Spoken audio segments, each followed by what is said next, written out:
Alright, starting things off, I have no idea what I just watched, but man, do I wish we had commercials like this in North America. I mean, all we got was a kid getting hit in the face with an octopus. Yeah, Diddy Kong Racing! Diddy Kong Racing was Rare's first ever self-published game, released in 1997. And if I had to put my entire childhood into a single box, it probably looked like this. Yeah, when my brother and I first got an N64, Diddy Kong Racing was one of the games we got with it, and man, did we put a ton of time into this thing. I remember this game being incredibly awesome because of the mix of adventure, exploration, and racing.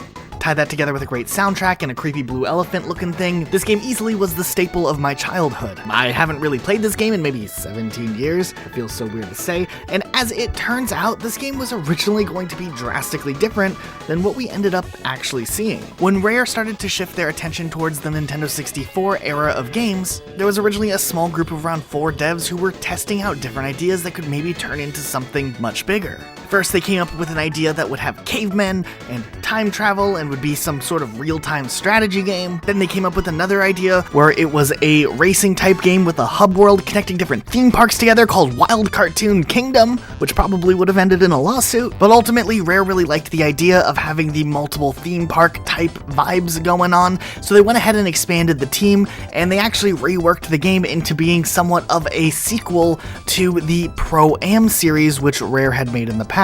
Matter of fact, they went through majority of the development under the name of Pro-Am 64. Yeah, I still don't understand why that was such a big deal during the N64 era where everyone just slapped 64 at the end of the title. Not something we've talked about here, but something definitely worth noting. I mean, look at me, I'm still waiting for Mario 65 to come out. But as development for this game progressed, they worked in a bunch of different characters, but when they were getting ready to go to market and really needing a game to put out that holiday season, Nintendo and Rare having a good relationship at the time, Nintendo said, you know what, go ahead, go nuts, use one of our intellectual properties if you feel like it, and Rare actually accepted using Diddy Kong as the mascot because they kind of had an affinity to this character since they made him in Donkey Kong Country, which was really exciting for the team at Rare because they knew that there would be some sort of character recognition going into this. Rest in peace, Timber the Tiger, who was originally going to be the mascot of Pro-Am 64. Doesn't look like he'll be reaching greatness after all. And after doing somewhat of a late-in-production rebrand of the game for Diddy Kong, they actually had a game ready to go for holiday season of 1997. And with this game coming out just a year after the release of Mario Kart 64, there definitely was a big push by Rare to show that this game was different than the typical kart racing genre, and they really wanted to advertise this game as not only being a racing game with multiple vehicles, but also an adventure game where you could go on adventures. And honestly, that was probably one of the biggest selling points at the time, the fact that there was 3 different vehicles and a more open world type area that you could also explore besides your individual races. Starting this game up, we have this amazing intro sequence. It's actually pretty good here. It really shows off what this game has to offer, and oh my god, what did they do to my boy Diddy? Why is his face lacking so much depth? But even with this massacre, I can't help but to be really excited about playing this game again. I mean, this game knows how to get you hyped. This music is bumping. There's actually a decent cast of characters that we get to choose from. We have Diddy Kong and Crunch from the Donkey Kong Country series. We have Bumper, who's a badger who I always thought was a skunk when I was a kid. We have Timber, the original mascot before getting banned. We have Pipsy, a mouse who was supposed to be in her own game called Astro Mouse, but that never happened, so here she is. And we have Banjo and Conker, who were actually characters who would go off to have their own games after the release of Diddy Kong Racing. This was kind of a major preview for some really popular characters, even though Conker would release for a very different audience when he actually did see his release date. Oh, and Tip Tup's a character too. He went on to appear as a very minor character in Banjo-Kazooie and Banjo-Tooie, so yeah. There's even unlockable characters too, such as Drumstick and TT, but enough on them. Let's actually look at this game. Since this is an adventure game, I definitely have high standards for this story. This better be a narrative masterpiece because of the adventure tagline. Starting things off, the game just shows us this evil-looking mountain, and then this genie thing comes in out of nowhere and tells Timber that he's here to help, and that's literally all we get. We're just completely cut loose after that. The box actually gives us a little bit more information if you actually take some time to read it, which essentially says that Timber the tiger's parents went on vacation, and this evil pig thing just showed up, and he needed help, so he called Diddy Kong. and that's pretty much it. Actually, this game has one of the better manuals out of any N64 game that I've looked at so far.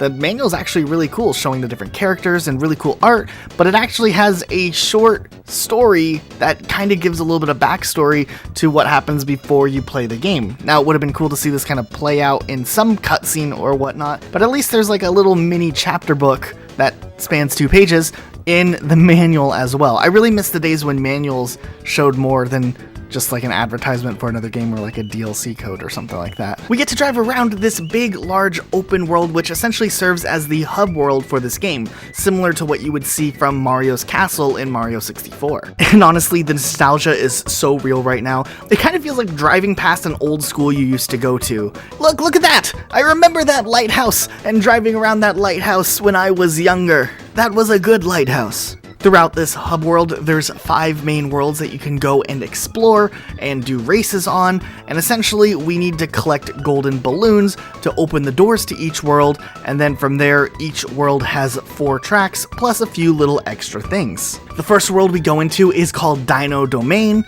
and it's dinosaur themed if you couldn't tell. And honestly, the racetracks in this world are pretty easy to get through and pretty much just a basic way to show players the mechanics of the game, and it mostly focuses on driving sections, which is probably something a lot of players are more used to, especially if they played Mario Kart. The goal is to win the race, which is 3 laps long, and get a golden balloon from the magic genie Taj, and essentially collect these golden balloons so you can open up more doors and more worlds and continue to progress through the game. And I do have to say, these early levels, while they are really easy, aesthetically for one of the earlier N64 games, they actually look pretty good.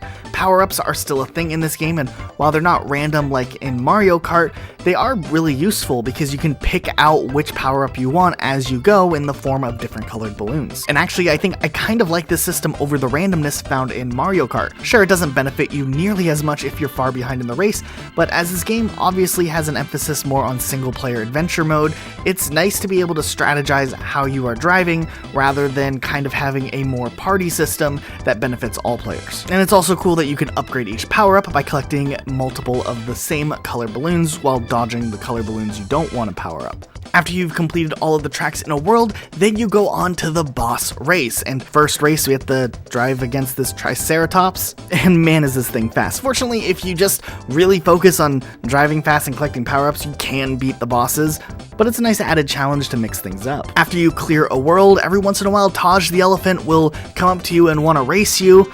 And honestly, the more I think about this character is really bizarre to me. At first, I think that he wants to help us, but then I wonder maybe he's just a gatekeeper, not just giving us those balloons that he clearly has, and is making us do these menial races against our own friends just so that we can collect the balloons and save the island. I mean, one second he's helping us switch between vehicles as needed, and then the other one he's challenging us to races. So whose side are you on, Taj? I'll be honest, I never liked this genie.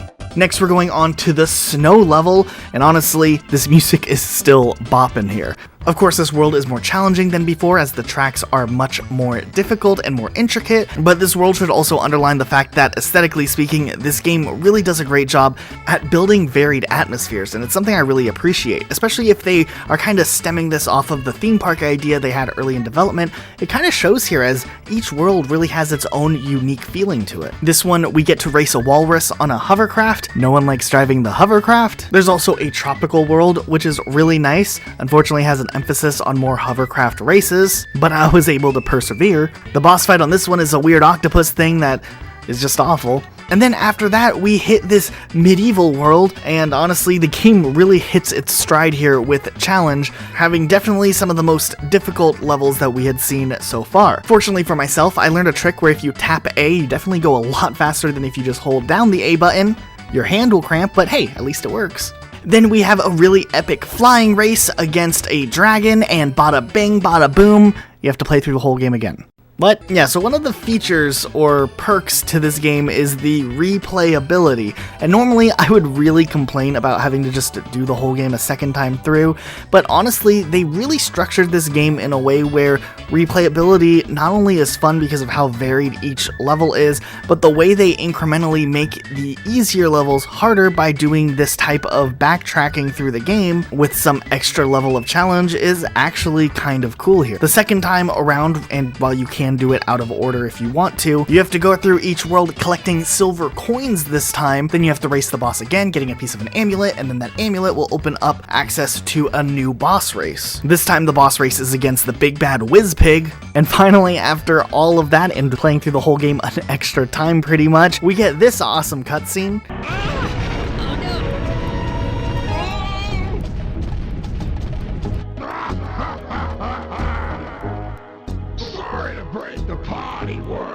I have no idea what's happening in this awesome cutscene. Okay, so maybe we're not done with the game quite yet. As it turns out, we have a whole new world we get to experience, the 5th world, and this one is future themed.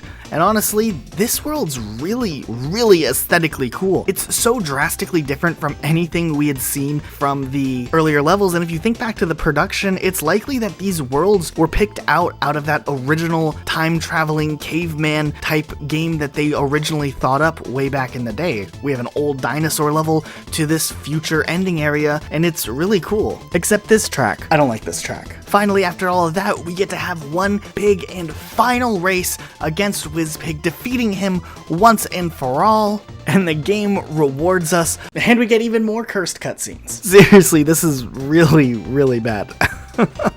And that's it, we beat Diddy Kong. There's an adventure too? Well, yeah, we did complete Diddy Kong Racing through and through, but after you beat the main game, it gives you an adventure 2 option, this time to collect rare platinum balloons, which essentially is done by completing the races in a mirrored fashion. Honestly, for an N64 game, that's actually a really cool idea for post-game, giving players a chance to experience tracks that they're already familiar with in a completely different way. I definitely actually appreciate this being an option in the game. Am I about to sit down and do all of this? Absolutely not. But I'm sure someone did it and enjoyed it. But it definitely does go and show that replayability was a really big emphasis for Rare when developing this game, and they kind of took that extra step going above and beyond. I mean, they easily could have just gone with a menu system like Mario Kart, but they decided to go ahead and give you a hub world just to feel like you were going in an environment that was different and made every world somewhat special, and the fact that they hid little things like golden balloons outside in the hub world and you got to do those annoying races with Taj, it just added that extra 1% to the game that really just made it feel like a polished experience. There was also hidden keys in some of the tracks that would unlock extra bonus games you could play, which was something that I really enjoyed as a kid, and going back to it now, they're still really fun. They're nothing too over-the-top new and surprising, but it's just something different to take away from the standard racing, like this one where you have to steal eggs and wait for them to hatch, and be the first one to hatch 3. I really like the fact that there was different game types like this hidden away in each world.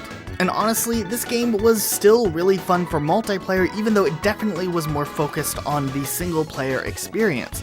The multiplayer just kind of gave you free access to any of the levels from the first 4 worlds. You could play with up to 4 different players. They had mini game types like battle mode and other popular game types that you could play with friends. And this game even had cheat codes, and while the cheat codes weren't really anything too special, there was one cheat code that actually let you play through your main story adventure with the second player. Just they're allowed to tag along, which was kind of cool. And honestly, while this game won't ever be as popular as Mario Kart 64 was, this game definitely is deserving of the popularity that it did receive, because honestly, it's such a great and unique experience through and through, and it actually set course for what the future of Rare would look like in the next coming years, as they wanted to follow up with what they had set down in Diddy Kong Racing. Actually, in 2001, there was a trailer showing off Donkey Kong Racing, which would have been the sequel to Diddy Kong Racing, and would have been more in theme with Donkey Kong Country and that series, rather than the Timber the Tiger verse. Rest in peace, Timber. But this game would have been really cool because it would have utilized some popular Donkey Kong characters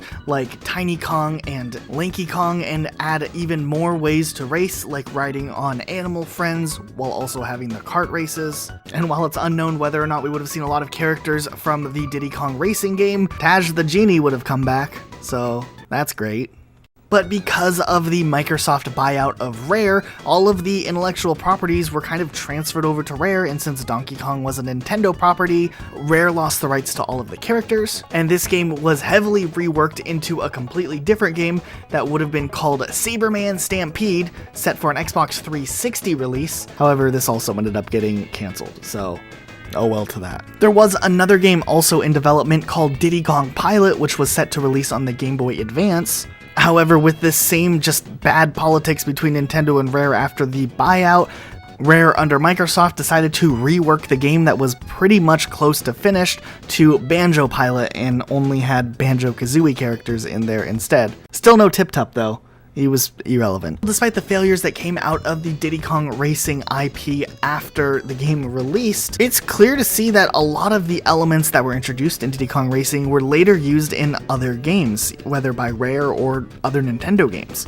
I mean, this was the first main hub world that Rare really built for an adventure game, and that was something that would return in Banjo-Kazooie and in Donkey Kong 64. A lot of people also speculate online that the character Tricky from Star Fox Adventures, a Rare game that actually was a completely different game called Dinosaur Planet originally before reworked into a Star Fox game just because the characters looked similar, was actually supposed to or was close to similarities of the first boss from Diddy Kong Racing. We don't know all the details, but there's definitely a similarity in just the way that they look. This was the first time we ever saw a Kremling with a skull and crossbones on his back, which was something they had in Donkey Kong 64. Some of the snow levels are reminiscent to the Banjo-Tooie world, and honestly, while this one isn't really a Rare thing, I can't help but to think that the octopus in Diddy Kong Racing really served as an inspiration to Retro Studios when they were making an octopus boss for Donkey Kong Country Tropical Freeze. And while we did have two failed sequels that we never really got to see for Diddy Kong Racing, there was a remake on the DS. Oh boy. I don't really have too much to say about this one except I didn't like it. I mean, the game at its core is very much like the original Diddy Kong Racing, but it just felt like they didn't make any improvements to the game, but it doesn't really feel like a port of the game either. They cut out Banjo and Conquer in favor of putting Tiny Kong and Dixie Kong in the game. There's an abundance of mini-games that aren't fun or necessary to the game, while also cutting out the bonus games that were fun in the original game. A lot of the music has been changed that just doesn't sound good. And I don't really know how else to explain it, but there's just something that feels off about this game. It just seems to miss the mark. It doesn't feel like Diddy Kong Racing anymore. It feels like a fan-made Diddy Kong Racing remake on the DS. There's just something so uncanny about it, and I just can't figure it out. Oh, and now you can play as Taj. Great.